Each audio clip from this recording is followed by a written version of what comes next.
എൻ്റെ കാഴ്ചപ്പാട് നിരസിക്കാൻ ആളുകൾക്ക് പൂർണ്ണ സ്വാതന്ത്ര്യമുണ്ട്.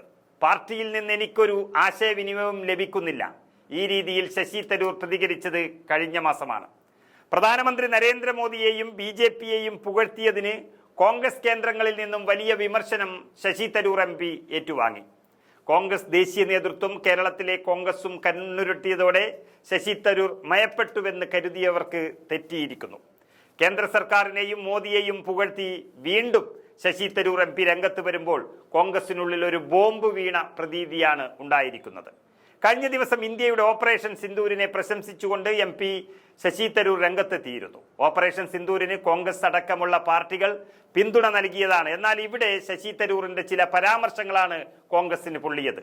തന്റെ പ്രസ്താവനകൾ വ്യക്തിപരമായ നിലയിലാണ് നടത്തിയത് എന്നും കാഴ്ചപ്പാട് നിരസിക്കാൻ ആളുകൾക്ക് പൂർണ്ണ സ്വാതന്ത്ര്യമുണ്ടെന്നും തരൂർ വ്യക്തമാക്കുന്നു. താൻ കോൺഗ്രസ് പാർട്ടിയുടെയോ കേന്ദ്ര സർക്കാരിൻ്റെയോ വക്താവല്ല എന്നാണ് തരൂർ മാധ്യമപ്രവർത്തകരോട് പറഞ്ഞത്. സംഘർഷത്തിന്റെ സമയത്ത് ഒരു ഇന്ത്യക്കാരനായിട്ടാണ് സംസാരിച്ചത്. മറ്റാർക്കും വേണ്ടി സംസാരിക്കുന്നതായി ഒരിക്കലും നടിച്ചിട്ടുമില്ല. പാർട്ടിയുടെ വക്താവുമല്ല, സർക്കാരിന്റെ വക്താവുമല്ല. താൻ എന്തു പറഞ്ഞാലും നിങ്ങൾക്കതിനോട് യോജിക്കാം അല്ലെങ്കിൽ വിയോജിക്കാം. വ്യക്തിപരമായി എന്നെ കുറ്റപ്പെടുത്താം, അതിൽ കുഴപ്പമൊന്നുമില്ലെന്നും കോൺഗ്രസ് MP പറയുന്നു. ഇന്ത്യ പാകിസ്ഥാൻ സംഘർഷം സർക്കാർ കൈകാര്യം ചെയ്ത രീതിയെ പരസ്യമായി പിന്തുണച്ച തരൂർ തന്റെ പ്രസ്താവനകൾ ദേശീയ സംവാദത്തിന് സംഭാവന നൽകാൻ ഉദ്ദേശിച്ചിട്ടുള്ളതാണെന്നും വ്യക്തമാക്കുന്നു. ഇതാദ്യമായിട്ടൊന്നുമല്ല ശശി തരൂർ BJPയെ പുകഴ്ത്തിക്കൊണ്ട് രംഗത്ത് വരുന്നത്. തരൂർ BJPയെ ലക്ഷ്യം വയ്ക്കുന്നുണ്ടെങ്കിൽ അതിന് തരൂരിനെ കുറ്റം പറയാനും സാധിക്കില്ല എന്ന് പറയുകയാണ് ചില രാഷ്ട്രീയ നിരീക്ഷകർ. കാരണം കേരളത്തിലെ കോൺഗ്രസിനൊപ്പം നിന്നാൽ MP-ആയി ആയുഷ്കാലം മുഴുവൻ തുടരാം. മറുവശത്ത് BJPയിലേക്ക് പോയാൽ കേന്ദ്രമന്ത്രി പദവി അടക്കമുള്ള വലിയ വാതിലുകളാണ് തരൂറിന് മുന്നിൽ തുറന്നു നിൽക്കുന്നത്. അതുകൊണ്ട് തന്നെ തന്റെ രാഷ്ട്രീയ ഭാവി കുജിതം BJP ആണെന്ന് തരൂർ മനസ്സിലാക്കുന്നുണ്ട്.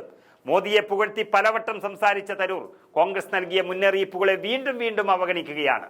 കേരളത്തിലെ നിയമസഭാ തെരഞ്ഞെടുപ്പ് വരെ തരൂറിനെതിരെ നടപടി ഉണ്ടായേക്കില്ല എന്നാണ് സൂചന. നേരത്തെ കോവിഡ് കാലത്തെ വാക്സിൻ കയറ്റുമതിയിലൂടെ ഇന്ത്യയുടെ ആഗോള പ്രതിച്ഛായ ഉയർന്നുവെന്ന് തരൂർ അഭിപ്രായപ്പെട്ടതിനെ കോൺഗ്രസ് വിമർശിച്ചു. കോവിഡ് കാല ഭീകരതകളിൽ നിന്ന് വേറിട്ട് നിൽക്കുന്നതാണ് ഇന്ത്യയുടെ അന്നത്തെ വാക്സിൻ നയതന്ത്രമെന്നും ഉത്തരവാദിത്വത്തിലും ഐക്യദാർഢ്യത്തിലും വേരൂന്നിയ അന്താരാഷ്ട്ര നേതൃത്വത്തിന്റെ ശക്തമായ ഉദാഹരണമായിരുന്നു അതെന്നുമാണ് തരൂർ അന്ന് ചൂണ്ടിക്കാട്ടിയത്. കോവിഡ് കാലത്ത് 100-ലധികം രാജ്യങ്ങൾക്ക് വാക്സിനുകൾ നൽകുന്നതിനായി പ്രധാനമന്ത്രി മോദിയുടെ നേതൃത്വത്തിലുള്ള സർക്കാർ നടപ്പാക്കിയ സംരംഭമാണ് വാക്സിൻ മൈത്രി. ഇതിനെയാണ് തരൂർ ആദ്യം പുകഴ്ത്തിയത്. അന്ന് തരൂറിന് അബദ്ധം പറ്റിയതാണെന്ന് പറഞ്ഞ് കണ്ണടച്ച കോൺഗ്രസ് പക്ഷേ അബദ്ധം ആവർത്തിക്കുമ്പോൾ തരൂറിനെ തിരുത്താൻ നിൽക്കുന്നില്ല എന്നതാണ് ശ്രദ്ധേയം. കാരണം ഒന്നു മാത്രമാണ്, തരൂറിനെ വിമർശിക്കുമ്പോൾ അത് BJPയിലേക്കുള്ള പാത എളുപ്പത്തിൽ തുറക്കുന്നതിന് കാരണമാകും. അങ്ങനെ കോൺഗ്രസ് ചെലവിൽ തരൂർ BJPയിലേക്ക് വണ്ടി കയറണ്ട എന്നാണ് ദേശീയ നേതൃത്വത്തിന്റെ തീരുമാനം എന്നും പറയേണ്ടി വരും.